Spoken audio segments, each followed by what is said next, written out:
Hello guys, welcome to my YouTube channel. I am Neha Singh और आज मैं आप लोगों को सिंटेक्स बताने जा रही हूँ सब्जेक्ट वर्ब एग्रीमेंट। तो इसमें हम लोग देखेंगे सब्जेक्ट वर्ब एग्रीमेंट क्या है। इसका मेन है इसमें कि सब्जेक्ट के अनुसार वर्ब को फिलअप करना। और सिंपली कल आप लोगों को सिंगुलर वर्ब और प्लूरल वर्ब के बारे में बता दिया गया था, लेकिन यहाँ हम लोग सबसे पहले कोशिश करेंगे, ऐसे आप लोग जनरली बचपन से पढ़ते आए हैं कि ईज और आर, ये दोनों ईज को आप लोग सिंगुलर मानते हैं और आर को प्लूरल मानते हैं। इसलिए आप लोगों को समझने में आसानी होगी, तो हम लोग मैक्सिमम सेंटेंस में ज्यादा हम लोग ईज का या फिर आर का प्रयोग करेंगे। और आप जब समझ जाइएगा तो फिर आप ऑटोमेटिक आगे जो है हेल्पिंग वर्ब को या फिर मेन वर्ब को कौन सा सिंगुलर है और कौन सा प्लूरल है आप अपने अकॉर्डिंग भरना स्टार्ट कर दीजिएगा। ठीक है, तो हम लोग शुरू करते हैं। सबसे पहले देखिए, कल हम लोग इंट्रोडक्शन देखे थे, ये सिंटेक्स का सब्जेक्ट वर्ब एग्रीमेंट का इंट्रोडक्शन देखे थे। आज हम लोग इसका रूल देखेंगे। तो 10 या 12 रूल है, इसको हम लोग अच्छे से समझ लेंगे। तो इसमें जो है आपका जो मेन वर्ब फिलअप करने के या फिर सब्जेक्ट के अनुसार जो आप वर्ब को फिलअप करने के लिए जो कोशिश कर रहे थे, आप जो सोचे थे, तो वो आपके लिए बिल्कुल इजी हो जाएगा। ठीक है, तो देखिए सबसे पहला है कि जब दो नाउन्स एंड से जुड़े हों, क्या है कि जब दो नाउन्स एंड से जुड़े हुए हो तो उसके साथ प्लूरल वर्ब का प्रयोग किया जाता है। कैसे? तो देखिए, Rohan and Ravish dash my classmates. Rohan and Ravish dash, यहाँ पे देखिए क्या कहते हैं कि जब दो नाउन जो है ना एंड से जुड़ गए, तो रोहन और रवीश दोनों नाउन है और दोनों क्या से जुड़े हुए हैं? एंड से जुड़े हुए हैं। तो आप इसके साथ क्या यूज करना? Plural verb. तो प्लूरल वर्ब क्या है? आर है। तो हम लोग यहाँ पे क्या यूज करेंगे? आर। अगला है कि physics and English dash my favourite subject. फिर से है, दो नाउन है, फिजिक्स और इंग्लिश है, दोनों क्या है? दो सब्जेक्ट हो गया। ठीक है, अब इसमें हमको हेल्पिंग वर्ब पढ़ना है, तो कौन सा वर्ब होगा? प्लूरल। तो प्लूरल क्या है? यहाँ पे आर है। उसके बाद फिर से देखिएगा, अब ये नियम सिर्फ नाउन के लिए ही नहीं लगता है बल्कि प्रोनाउन के लिए भी लगता है। जैसे कि जब दो प्रोनाउन भी एंड से जुड़े हुए हो तो उसके साथ प्लूरल वर्ब का प्रयोग किया जाता है। जब दो प्रोनाउन भी रहेगा तब, ऐसा नहीं है कि सिर्फ नाउन ही रहेगा, तो प्रोनाउन भी रहेगा तो तब भी हमें एंड का ही प्रयोग करना है, सॉरी प्लूरल वर्ब का ही प्रयोग करना है। जैसे कि I and you dash to play hockey, तो यहाँ पे है कि आई एंड यू, ये दोनों प्लूरल नाउन हो गया, ऐसे भी प्लूरल सब्जेक्ट हो गया। आई को अगर जनरली में आप आई के अनुसार चलते हैं तो यहाँ पे दूसरा होना चाहिए, लेकिन ये प्लूरल है, तो प्लूरल के लिए हमें क्या यूज करना होगा? प्लूरल वर्ब का प्रयोग करना होगा। तो लाइक प्लूरल है कि लाइक्स प्लूरल है? लाइक प्लूरल है, तो हम लोग यहाँ पे क्या फिलअप करेंगे? लाइक। ठीक है, उसके बाद है कि they and we dash going to play cricket. यहाँ पर फिर से है कि they and we dash going to play cricket, तो यहाँ पर हमें फिर से जो है प्लूरल वर्ब का प्रयोग करना है। तो प्लूरल वर्ब क्या है? आर है कि हैज है? आर है, तो फिर से हम लोग यहाँ पे क्या यूज करेंगे? आर यूज करेंगे।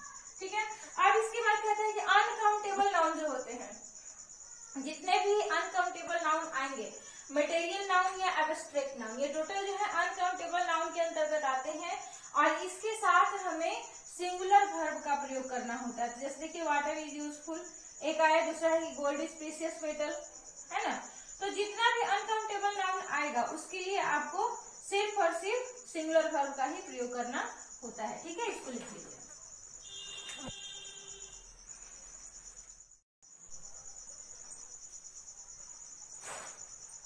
अगला देखिए स्टूडेंट्स, कि जब दो नाउन ऑफ से जुड़े हुए हों, क्या है कि जब दो नाउन ऑफ से जुड़े हुए हो तो फर्स्ट नाउन के अनुसार वर्ब का प्रयोग किया जाता है। कैसे? देखिए, जैसे इसका डायग्राम भी यहाँ पे बनाया हुआ है कि नाउन ऑफ और नाउन क्या होगा? एक पहला नाउन होगा, फिर ऑफ होगा, फिर नाउन होगा। ठीक है, तो जो नाउन यहाँ पर जब हम वर्ब का प्रयोग करेंगे, चाहे तो वो हेल्पिंग वर्ब हो या फिर मेन वर्ब हो, तो वो किसके अनुसार आएगा? फर्स्ट नाउन के अनुसार आएगा। जैसे कि देखिए, the students of this class, क्या है कि the students of this class, तो देखिए यहाँ पे क्लास सिंगुलर है लेकिन स्टूडेंट्स प्लूरल है, तो हमें क्या करना है? स्टूडेंट्स के अनुसार हमें प्रयोग करना है। जब भी होगा तो फर्स्ट नाउन के अनुसार हम लोग जो है हेल्पिंग वर्ब का या फिर मेन वर्ब का प्रयोग करेंगे। तो स्टूडेंट्स है, इसलिए हमें क्या यूज करना होगा? आर। यहाँ पर क्या आएगा? आर। अगला है कि the price of this books, तो यहाँ पर देखिए the price of this books यहाँ पे ऑफ है, तो हमें किसके अनुसार यूज करना है? फर्स्ट के अनुसार। तो क्या प्राइस है, तो प्राइस के लिए, प्राइस तो सिंगुलर नाउन है, तो सिंगुलर के लिए क्या आएगा? इज आएगा। आगे कि the leaders of this nation, the leaders of this nation dash the people, तो यहाँ पर फिर से देखिए नेशन यहाँ पर सिंगुलर है लेकिन इसके अनुसार हमें यूज नहीं करना है। किसके अनुसार? लीडर के अनुसार, क्योंकि जब दो नाउन ऑफ से जुड़े हो तो हमें फर्स्ट नाउन के अनुसार हमें क्या करना होता है? मेन वर्ब या फिर सिंगुलर हेल्पिंग वर्ब का प्रयोग करना होता है। तो लीडर्स है, प्लूरल है, तो यहाँ पर भी क्या हो जाएगा? प्लूरल हो जाएगा। ठीक है गाइस, सर्व हो जाएगा। उसके बाद है कि जब सेम यही चीज है, क्योंकि ऑफ भी प्रीपोजिशन है, ऑफ का क्योंकि प्रयोग ज्यादा होता है किसी सेंटेंस में, इसीलिए ऑफ के लिए अलग लिखवा दिए हैं और बाकी के लिए अलग। हालांकि ऑफ भी क्या है, प्रीपोजिशन है। तो क्या है कि जब दो नाउन किसी भी प्रीपोजिशन से जुड़े हों, ऐसा नहीं कि सिर्फ ऑफ किसी भी प्रीपोजिशन से जब जुड़े हुए रहेंगे तो उसके लिए जो है फर्स्ट नाउन के अनुसार ही वर्ब का प्रयोग किया जाता है। जैसे कि नाउन है, फिर यहाँ पे प्रीपोजिशन आएगा और फिर नाउन आएगा, तो वर्ब किसके अनुसार होगा, इसी नाउन के अनुसार होगा, प्लस में अदर वर्ड्स होगा। जैसे कि देखिए, mister Sharma with his family, mister Sharma with his family dash come in the party. तो यहाँ पर क्या हो जाएगा, सिंगुलर है ना, मिस्टर शर्मा नाम है ना, तो नाम है, सिंगुलर है, इसलिए हमें सिंगुलर वर्ब का प्रयोग करना होगा। तो सिंगुलर कौन सा है, हैज या हैव है, हैज है, तो इसलिए यहाँ पर क्या होगा, हैज का हमें प्रयोग करना होगा। क्लियर हुआ? अब इससे रिलेटेड आप लोगों को SW मिलेगा, उसको बनाइएगा। ठीक है गाइस, ओके, इसको कंप्लीट कर लीजिए, अच्छे से लिख लीजिए। ओके, थैंक्स फॉर वॉचिंग, और चैनल को सब्सक्राइब कर दीजिएगा याद से। नेक्स्ट देखिएगा स्टूडेंट्स, आगे कहते हैं कि everybody, somebody, nobody, none, everyone, someone, everything, इन सभी के साथ हमेशा सिंगुलर वर्ब का प्रयोग किया जाता है। कहीं भी देखिए, कभी भी आप देखिए कि एवरीबडी दिया हुआ है, चाहे एवरी समबडी दिया है, चाहे नोबडी दिया हुआ है, मतलब इस तरह से वन एवरी के साथ कोई भी अगर बडी या वन लगा हो या फिर सम के साथ बडी या वन लगा हो तो उसके साथ आपको हमेशा सिंगुलर वर्ब का ही प्रयोग करना होता है। समझिए, जैसे कि समवन आया है, तो देख लीजिए, समवन है, यानी कि समवन हैज स्टोलन, समवन है तो उसके लिए हैज और हैव देखिए दो यहाँ पर रखा हुआ है ऑक्सिलरी वर्ब, तो क्या होगा, सिंगुलर हमें यूज करना है, तो क्या हो जाएगा, someone has stolen her pen. इसी तरह से आएगा, देखिए तो ये ऑक्सिलरी वर्ब भी कनेक्ट कर रहा है और प्लस में क्या रहा है, सब्जेक्ट वर्ब एग्रीमेंट से भी टच कर रहा है, तो इसी तरह से आपका कंफ्यूजिंग सेंटेंस आएगा। ठीक है, तो आपको ये सब बिल्कुल ध्यान देना है। आगे कहते हैं कि एवरीथिंग, तो फिर से आ गया, एवरीथिंग के साथ भी हमें क्या यूज करना है, सिंगुलर वर्ब का प्रयोग करना है, तो फिर से यहाँ पर आ गया। अब है कि किसी एडजेक्टिव के पहले द आ जाता है, मतलब कहीं भी आपको ऐसे भी आर्टिकल में भी एक बार बताया था कि the plus adjective equal to plural noun होता है, तो प्लूरल नाउन है तो सिंपली प्लूरल वर्ब का प्रयोग होगा, है ना। यानी कि द पुअर डैश है very helpless in this lockdown period, गरीब लोग इस लॉकडाउन पीरियड में बहुत ही हेल्पलेस है, विवश है, तो क्या होगा, द पुअर, उसके साथ क्या यूज करना है, प्लूरल नाउन का बोध होता है। क्या है कि यदि किसी एडजेक्टिव के पहले द आए तो उससे प्लूरल नाउन का बोध होता है, और जब प्लूरल नाउन का बोध होगा तो द प्लस एडजेक्टिव और प्लस में क्या आएगा, प्लूरल वर्ब का प्रयोग करना है, यानी कि द पुअर के साथ क्या आएगा, आर आएगा।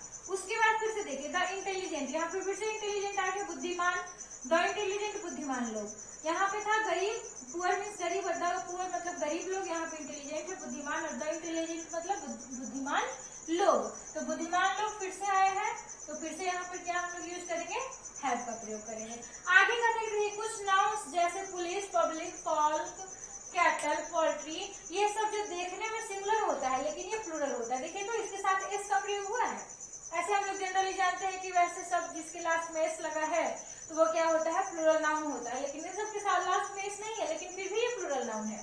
तो जब इस तरह का आएगा तो हमें क्या यूज करना है, ये सब आपको दिमाग में रखना होगा, याद रखना होगा कि ये सब प्लूरल है, और जब भी प्लूरल नाउन आता है तो प्लूरल नाउन के साथ हमें सिंपली प्लूरल वर्ब का प्रयोग करना होता है। और ये सिर्फ चीजें मार के लिए ही नहीं, यहाँ पे मेन वर्ब भी आएगा, आप लोगों को जब एक्सरसाइज दिया जाएगा तो उसमें मेन वर्ब देंगे। ठीक है गाइस, इसको आप लोग कंप्लीट करिए, लिखिए इसको।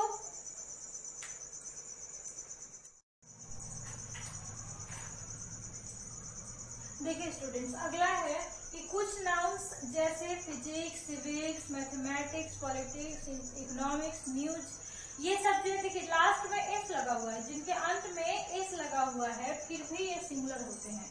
सभी लोग जानते हैं फिजिक्स, सिविक्स, पॉलिटिक्स, इसमें क्या लिखा था, एस लास्ट में आता है ना, लेकिन फिर भी क्या है, सिंगुलर है, तो इसमें कंफ्यूजन ना हो, तो इसको आपको ध्यान रखना है। क्या कि जब भी physics, civics, mathematics, politics, economics, news, athletics, ठीक है, इस तरह से वर्ड्स आते हैं तो इसके लिए आपको सिंगुलर वर्ब का प्रयोग करना है, हमेशा ये चीज सिंगुलर है तो इसके लिए हमेशा इसके साथ सिंगुलर वर्ब का प्रयोग करना है। तो फिजिक्स है, फिजिक्स के साथ लास्ट में देखिए कंफ्यूज मत होइएगा, ठीक है ना, कि ये प्लूरल है तो हम आर लगा देंगे, आर नहीं लगेगा, क्या लगेगा, इज लगेगा।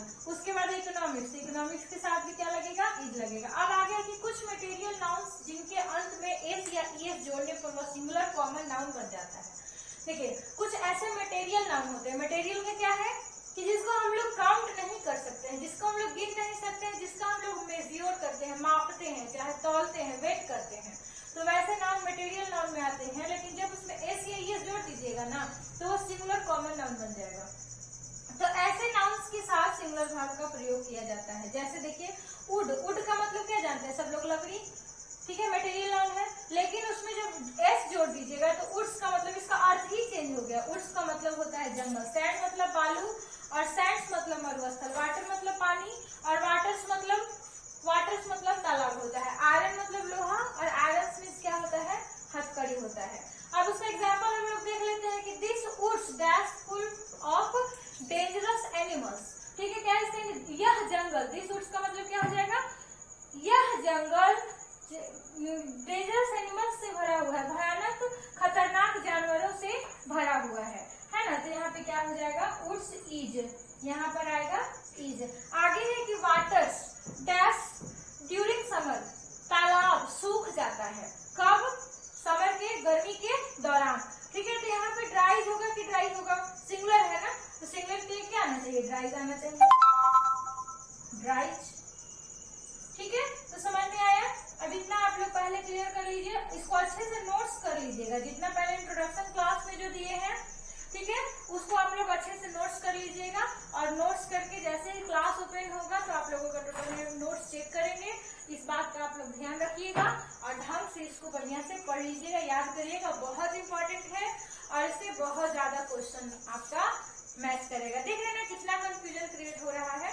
आपको सब्जेक्ट कुछ है और यहाँ पे वर्ड आपको कुछ यूज करना है, तो इसलिए इस कंफ्यूजन को अगर क्लियर कर लेते हैं तो आप मान के चलिए कि इंग्लिश ग्रामर में आपका एक्यूरेसी बहुत अधिक बढ़ जाएगा, ठीक है। तो इसलिए इसको ध्यान से पढ़ लीजिएगा।